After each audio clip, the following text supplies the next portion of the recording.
ওইখান থেকে এখন আসছে।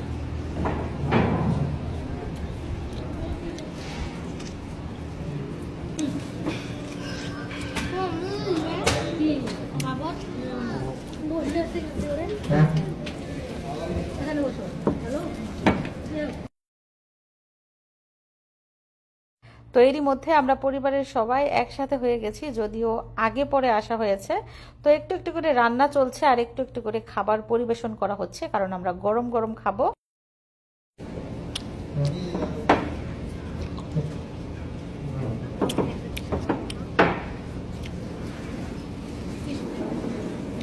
খাবারটা দেখুন কত ইয়াম্মি।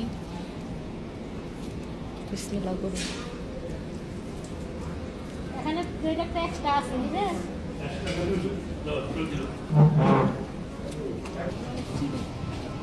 না এই যে না দিয়ে দিই পানি দিয়ে।